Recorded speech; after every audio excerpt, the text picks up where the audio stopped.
Okay, good evening, everyone. This is Sachin Karnik. Today is the 1st of December, 2024. I want to welcome you all to this evening's presentation and follow-up discussion on the religious traditions of the world. We are continuing to examine the Hebrew Bible, or what is also known as the Old Testament. And we're looking at the very first verse of that, which is Genesis 1.1.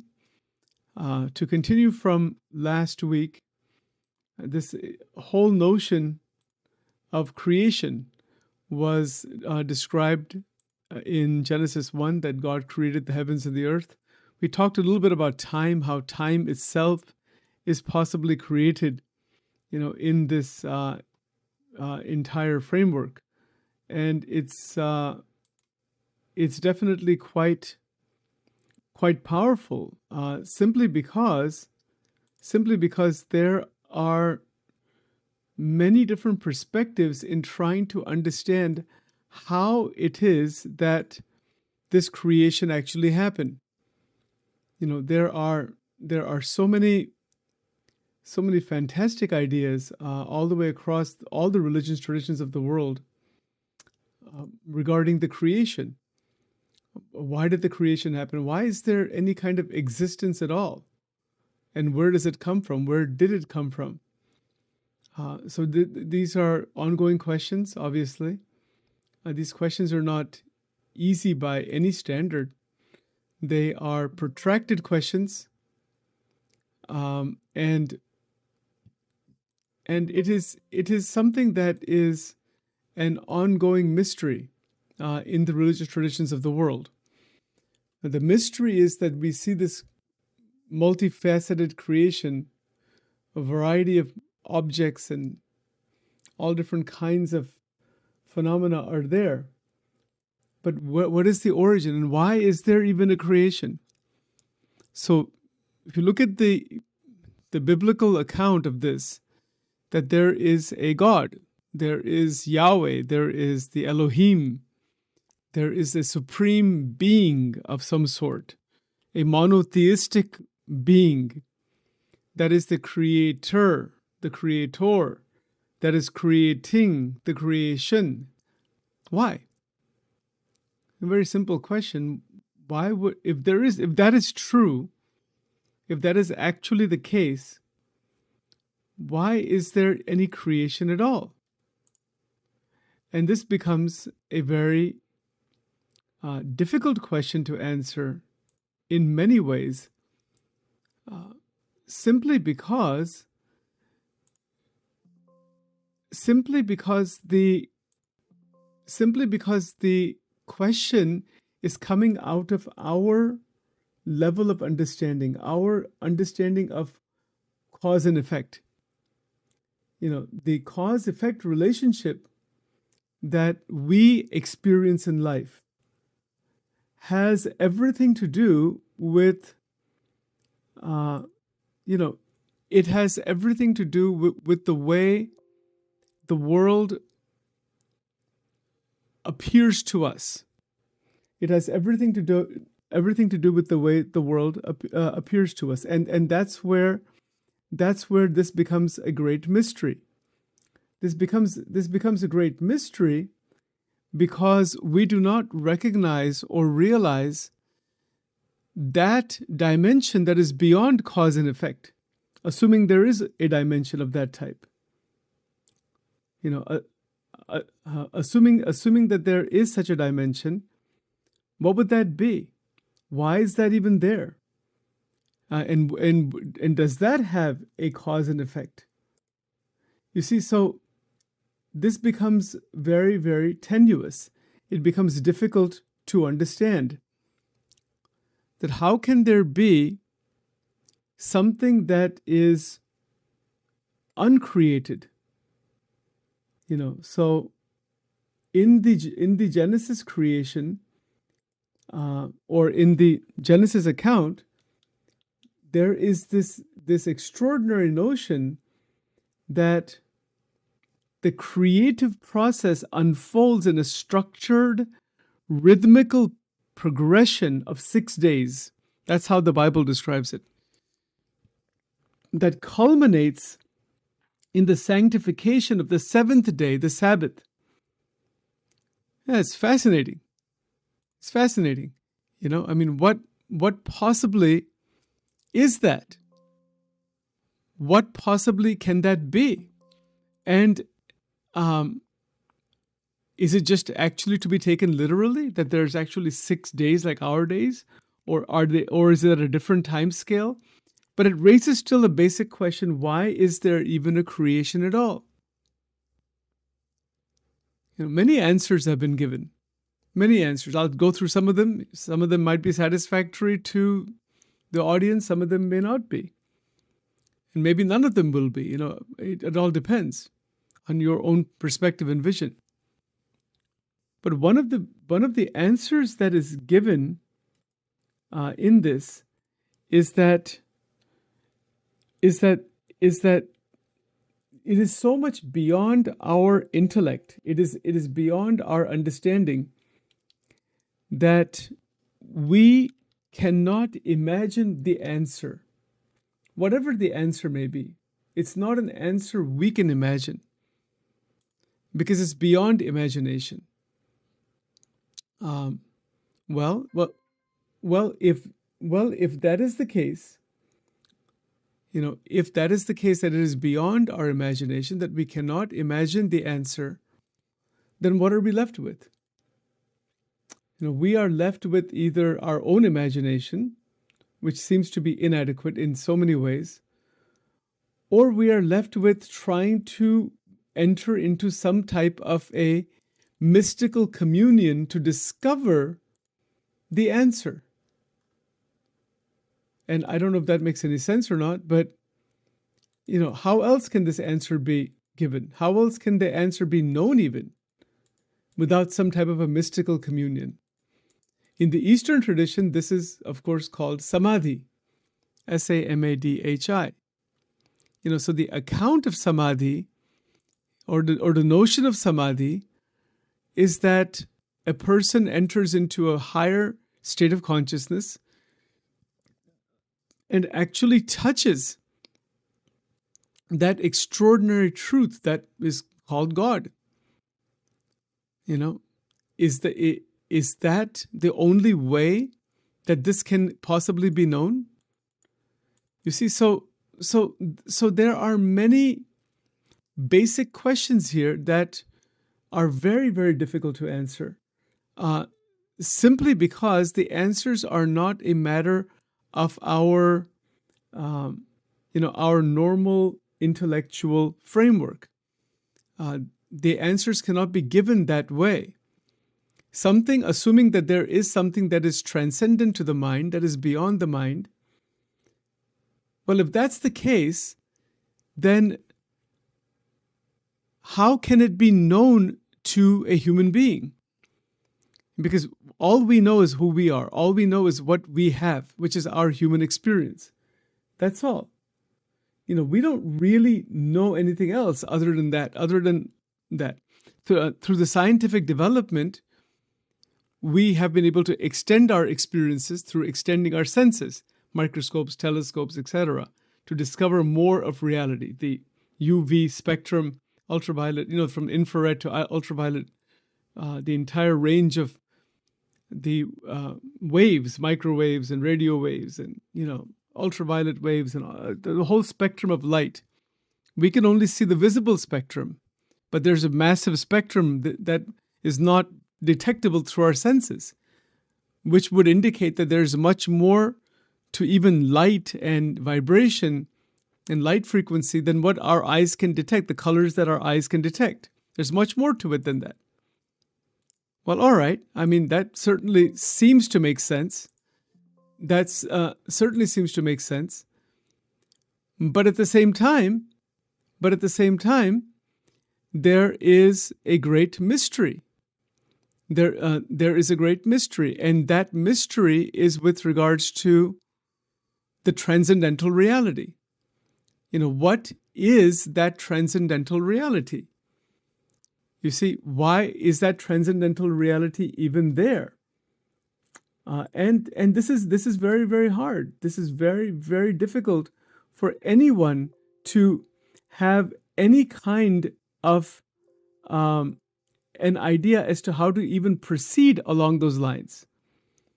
You see, and that has to do with the fact that there is a great deal of mystical mystery. There's a great deal of mystical mystery. We just don't know. We just do not know why any kind of creation is there. And see, this leads to agnosticism and atheism also. The atheistic viewpoint is that this is just all man-made stories and human beings have created God and are worshiping something that they have psychologically created. I mean, is that what has actually happened? How do you know? How do you know if that's what's happened or not? How would anybody know that? So these are difficult questions. We don't really know that. I mean, there's no evidence as such, that human beings have not created the idea of God. I mean, if human beings actually created the idea of God, and then that has been passed down over thousands and thousands and thousands of years, and if that's what's happened, then we're looking at some very different kind of phenomena altogether compared to an actual creator being.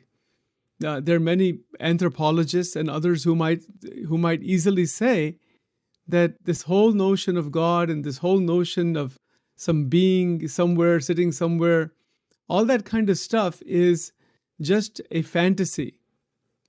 You see, a lot of people believe that even today. That's not some new idea, that this is just some fantasy created and it's been created to control human beings and all that kind of stuff. So those types of ideas do exist. They've existed before, they exist even now. Right? But nonetheless, from a theistic point of view, a more theological point of view, a more faith-based point of view, the perspective that can be taken is to use a series of deductive and inductive arguments to try to establish the existence of God. So for example, when we see just this world that we have around us, how can it exist without there being intelligence? How can it exist without there being an intelligent creator? You see, so there is, in more recent years, an area called the intelligent design argument. Intelligent design is a philosophical and scientific concept that argues that certain features of the universe and living organisms are best explained by an intelligent cause rather than an undirected process such as natural selection. So natural selection is the genetic theory proposed by Darwin, Darwinian natural selection, which is taught in most biology classes. The intelligent design is a philosophical and scientific concept that argues that certain features of the universe and living organisms are best explained by an intelligent cause rather than an undirected process such as natural selection. That there is an intelligent cause. The proponents of intelligent design assert that some aspects of the natural world are so complex, they are so highly ordered, and they are purposeful that they could not have arisen through pure naturalistic processes alone. I hope that point is clear.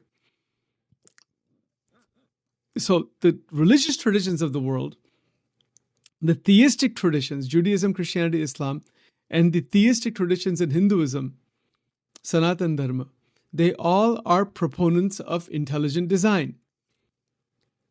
That there are aspects of the natural world that are very complex, that are very ordered and structured. There's a purpose behind them. You can see there's an intention and purpose. How can that happen purely through naturalistic processes alone? And they would say that it doesn't happen that way. You see, now, If you go further in this, there are some key features of the intelligent design argument. Argument doesn't mean you're arguing with somebody, like how it means it's a structured way philosophically to try to establish a particular viewpoint. So this is a viewpoint. You can use scriptures as an authority, but even if you don't use that, there's other ways to go about it. So complex specified information, meaning what? Intelligent design advocates claim that certain biological structures exhibit complexity that is both intricate and functionally specific, which they argue cannot be explained by random mutations and natural selection alone. Well, what does that mean? Let's break that down a bit. That certain biological structures, just take a normal human cell, it's very complex. It is so complex and it is so intricate, it is functionally specific, that each function of an organelle within an organ has a specific function. And how is it that it can just happen by random, that it exists by random mutation and natural selection alone? It doesn't make sense logically. That there has to be a greater intelligent designer or an intelligence at work that is responsible for this creation. So, for example, many intelligent design advocates point to the structure of DNA, asserting that its information carrying capacity indicates an intelligent source. How can such a complex, intricate structure as a human being be coded inside the DNA randomly? How is that even possible? It's so unlikely that just through random chance this is just developed, although people may propound that it seems to have an intelligent source, a creator, some source of intelligence is potentially there. The next argument for intelligent design is the irreducible complexity argument. This is coined by the biochemist Michael Behe, or Behe, B-E-H-E. I'm not sure how it's pronounced. He's a biochemist, Michael Behe, and this term describes systems that are composed of independent parts, all of which are necessary for a system to function. So Behe argued that such systems like the bacteria flagellum could not have evolved incrementally because intermediate stages would be non-functional. How can this flagellum, which allows for the bacterium to move, for it to have evolved randomly, intermediately, any intermediate stage wouldn't work for that bacteria cell. So this is called irreducible complexity argument. Okay, now there's a third argument for intelligent design. And that third argument is the fine-tuning of the universe argument. Intelligent design proponents highlight the apparent fine-tuning of the constants of physics, chemistry, and cosmology, suggesting that the precise conditions necessary for life indicate deliberate calibration by an intelligent designer. That there are constants in physics, there are constants, mathematical constants in chemistry and cosmology.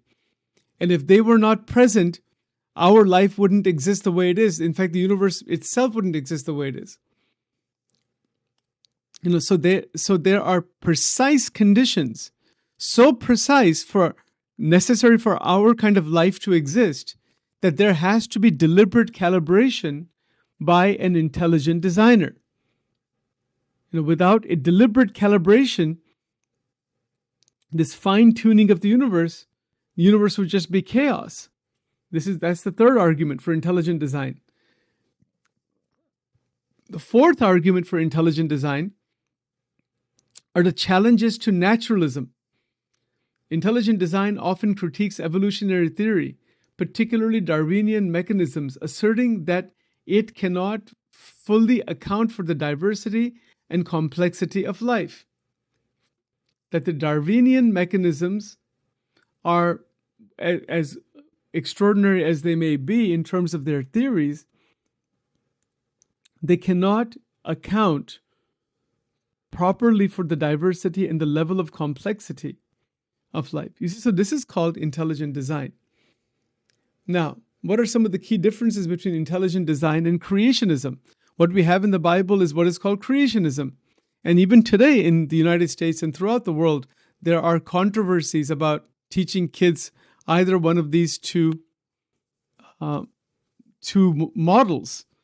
There are people who are staunch creationists, and they do not want this evolutionary theory taught.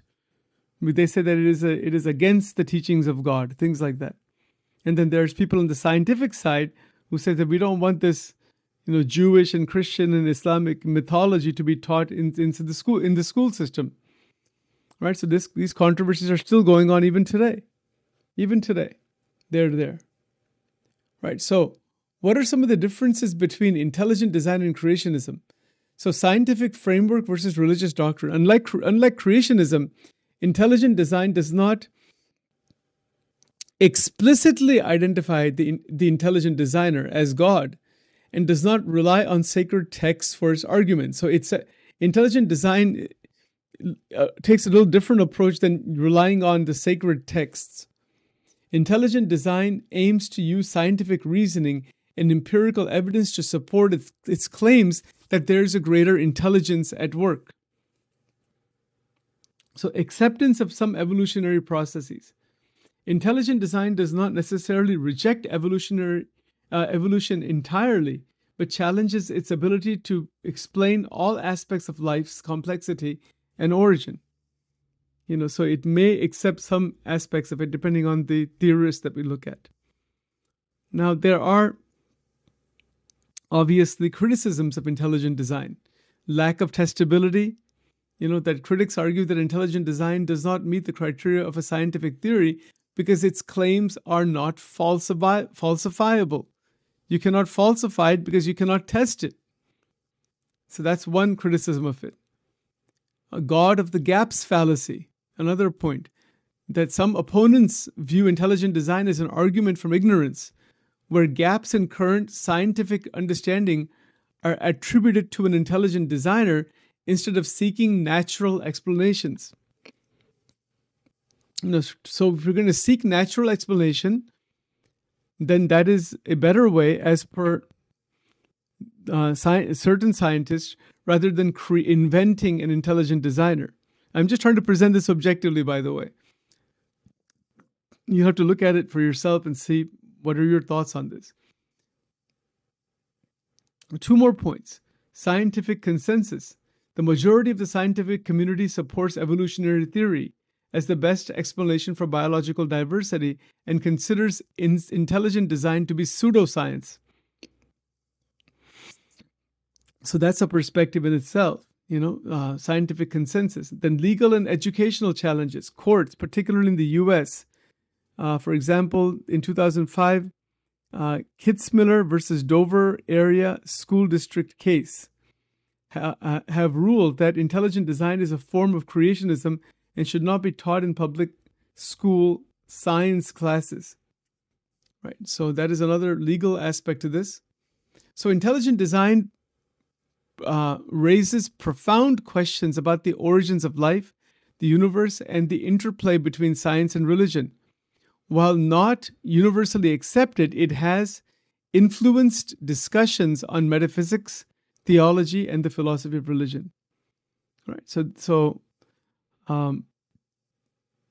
there are some interesting books on this subject. There's Michael Beheim's Darwin's Black Box, which focuses on the irreducible complexity. There's another book called The Design Inference, explores complex specified information. Despite its controversial status, intelligent design continues to be a topic of significant interest and debate, both within scientific and philosophical circles. So that's my overview for this evening. I don't want to make it too complicated. There's a lot of stuff in here. It's like jam-packed for contemplation. So today, this evening, we further explored Genesis 1.1 a bit further in terms of the intelligent design argument, the counter-argument against that, some of the controversies against that, Is there truly an intelligence that we do not know about that has created everything? If that's the case, how can we get in touch with it? And then if that's not the case, then is it just nature? Whatever we see naturally is all there is. Discover natural principles and laws and biochemical reactions, and that explains it all. Is that what has happened? So there's a lot more to be talked about, but I don't want to overcomplicate this issue by presenting too much material all at one time. I want to keep it straightforward and as simple and as applicable as possible. Otherwise, it can get really very, very complicated and complex. And we don't want that to happen, right? Otherwise, our mind will turn into a jelly. So I want to open it up. We just have one person online. Any questions, comments on this point on intelligent design argument in relation to Genesis 1.1, as well as some of the other traditions also, how they have talked about intelligence? Like we have intelligence, but is there a higher super intelligence that is at work? And if so, what is that? How do we access it? So let's get into some discussion.